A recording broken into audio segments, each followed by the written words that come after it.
Ugh, this is the third time I've been trying to call Toriel. Still no signal. That's because of the core. Everyone's phones are dead here. That sucks. The next morning went by slowly. Every hallway seemed like the other, and the exit was nowhere to be found. Suddenly, as they rounded a corner, Monster Kid started squealing. Yo, there it is! That's Hotland! We found the exit, guys! Finally! I was worried we wouldn't find a way out. Ever. Sooner or later we would have found it. Actually, can I, go first? Since I'm not sure in what condition Hotland is, and it could be dangerous, I just want to make sure everyone's safe. I could also go first. Thanks, Papyrus, but I think Alpha should go first. She knows this place best. I guess I cannot argue with that. Yet keep in mind that the Great Papyrus is right by your side and ready to take the lead anytime. Alright. So, we're going to Waterfall, correct? Yup, to the center of the mountain. If the missing people aren't there, then we'll go to Snowdon, and if they aren't there, then there are still the ruins. What if no one's there either? They have to be there. There is no other place they could be. Aside from our hometown, or possibly any other place on the Earth. The world's big, right, Frisk? Well, I think we should just go and search for them. No matter what theories we make now, we won't know if we're right, as long as we haven't found the others, right? yep. I feel like we're getting really close anyway, so let's not waste any time.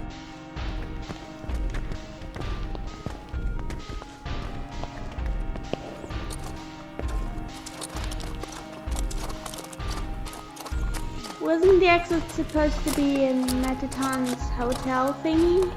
Oh, no. The core's exit changes, depending on the current layout. So if it changes again, we would probably have to find another exit somewhere in Hotland. If we hurry up now, we can get out of here before it changes again. Yo, you think whoever kidnapped them will just, give them back? Honestly, I have no idea. I don't know why they're here, or if they got kidnapped, or if it's all just a sick prank. But we'll figure it out. Hotland was a maze of lava, elevators, and conveyor belts. As the name indicated, the temperature was always extremely high. Lava was simmering way below them, and everything was brightly lit up by it. That way they could all put away their flashlights. In some places, the lava had hardened, and it almost looked stable enough to walk on. The heat was unbearable, though, even worse than before the underground went empty. Only a few monsters that didn't mind the heat had been able to live here. Anyone else avoided Hotland as much as possible. Elphys looked over the area, searching for possible signs of the missing monsters. Do you think the elevators work? I hope so. I hate stairs. Possibly. Even if not, I can fix it. The elevator was dusty and did not look trustworthy at all. Despite everyone's doubts, they got inside and reached Hotland's lowest level in just a minute. Look, waterfall's just over there. There's Sans' old sentry station. You mean one of his sentry stations? Well, no. He's only got one. But it somehow moves around the underground. Why do you think there's snow on this one? It came from Snowdon, all the way over here, just for us. Wowee, I'm flattered. Yo, how does he do that? He's got those shortcuts. Guys, focus. We have a goal. Let's go. But wait, Huh? What is it? listen.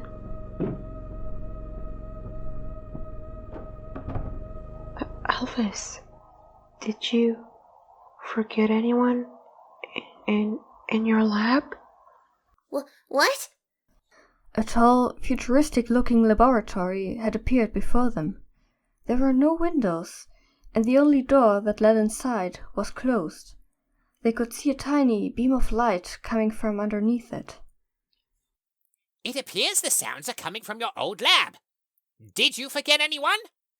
No, I let everyone go. Nobody could be in there anymore.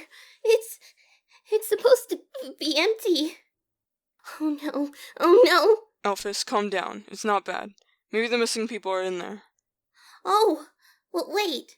Right. Undyne? The five raced towards the sliding door, which at first wouldn't open on its own. Together they pushed at it until it gave in and let them enter the lab. All lights were on, and the area had been cleaned up neatly. There was a desk with nothing on it, a huge, deactivated TV screen, and a fridge. Other than that, the room was empty. Hello? Is anyone there? Undyne? Metaton? Sans, you lazy bones! Get over here! Suddenly, the escalator that was leading to the lab's second floor activated. Everyone backed away from it and held their breath. Yet, whoever appeared was not a familiar face. It wasn't even a monster. Who are you? What are you doing here? No! Another human! Did you get lost?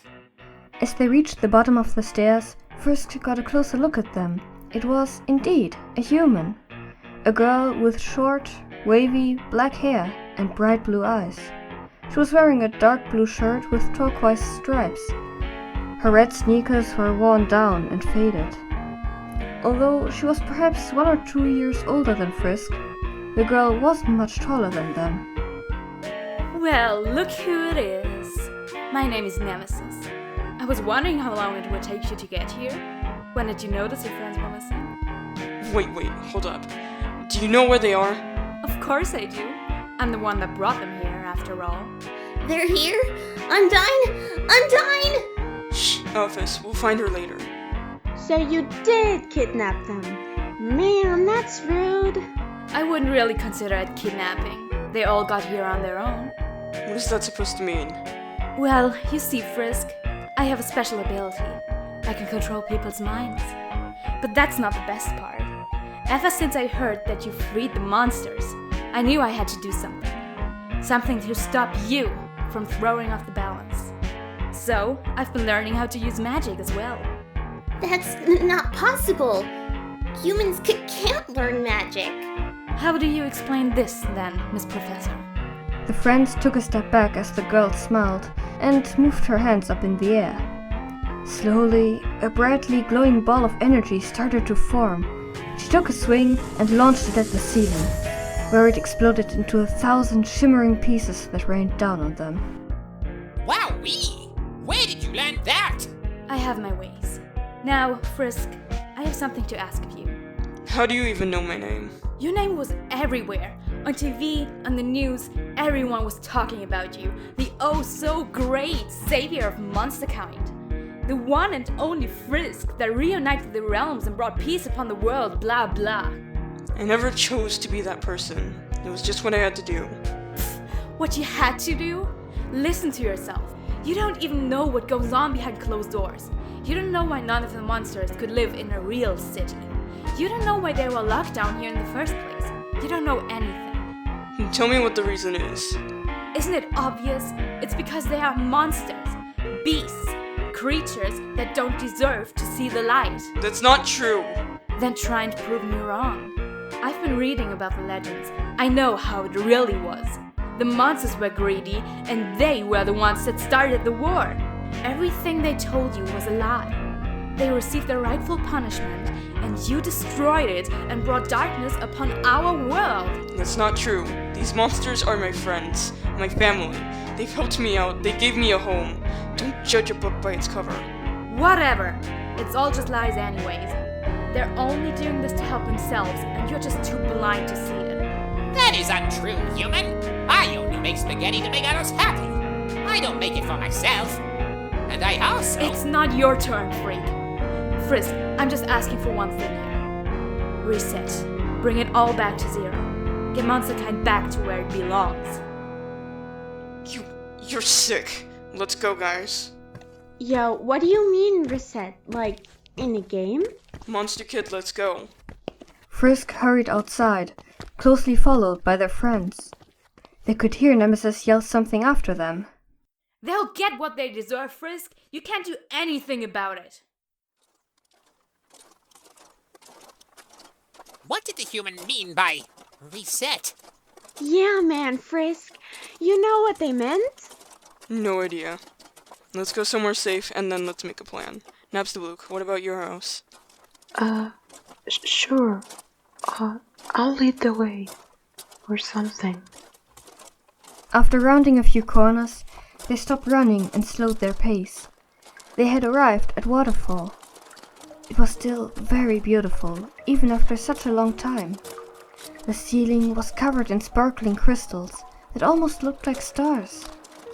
The waterfalls that they came across every now and then were glowing bright and blue, lighting up the caves. A few flowers were blooming within a small creek. Look at this! Echo flowers!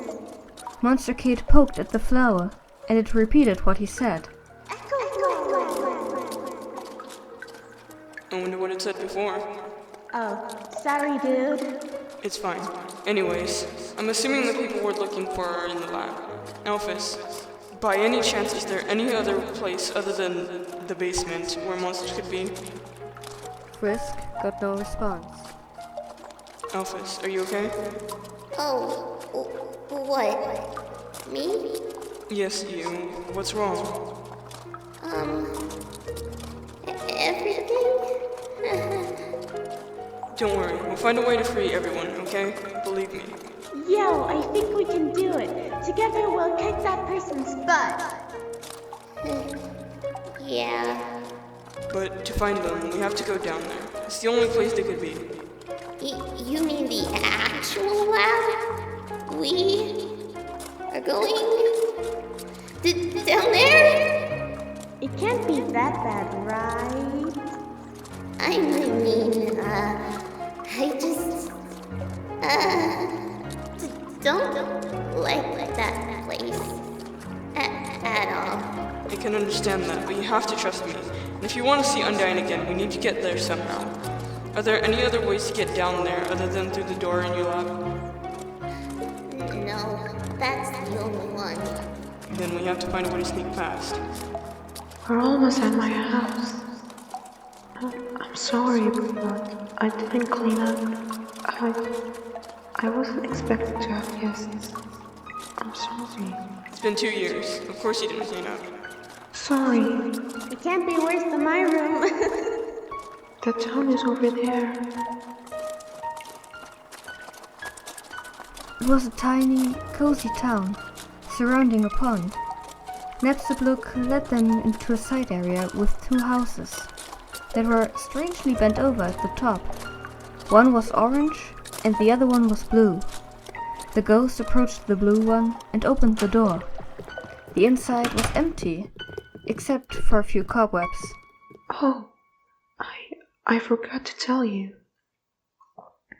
I brought everything with me to the surface. Sorry. It's good enough for now. This is quite inspirational. How? It's just an empty room. I meant what you said, Frisk. Even if it's just an empty room, you said it's enough. Even if it's nothing, you can still make something good out of it. Oh, that wasn't intended, but I'm glad to hear your interpretation of it. Here's my backpack. Get yourself something to eat.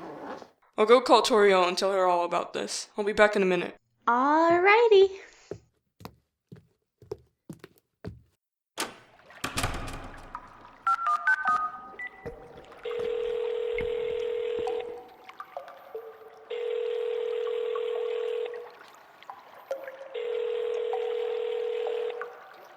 Hello, no one is available to take your call. Please leave a message after the tone. Hey Mom, we found the monsters. Well, not really, but we know where they are. I hope everyone's alright. They're being trapped by someone, a human. It's so strange. Please call me back, okay? Frisk hung up and went back inside to their friends. and share dinner with them. Anybody want to hear a joke to lighten up the mood and stuff? Should we really joke in this situation? Of course, dude. There's no way of winning if we're all depressed. Anyway, what kind of rocks are never underwater?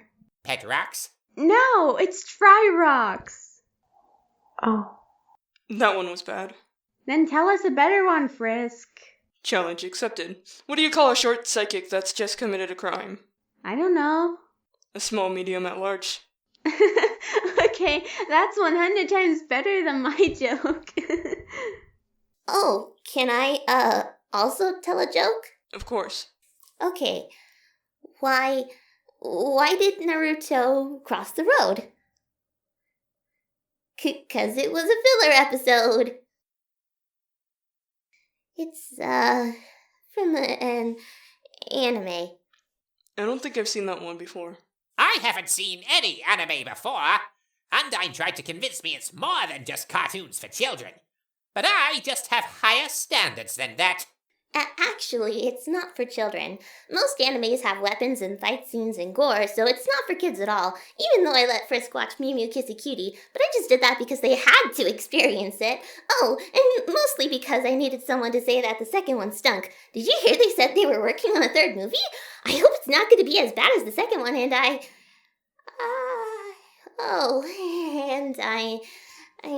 rambling. Yeah. Anime isn't, yeah. It's stupid. I think it's cool, and yes, Mew Mew 1 is much better than Mew Mew 2.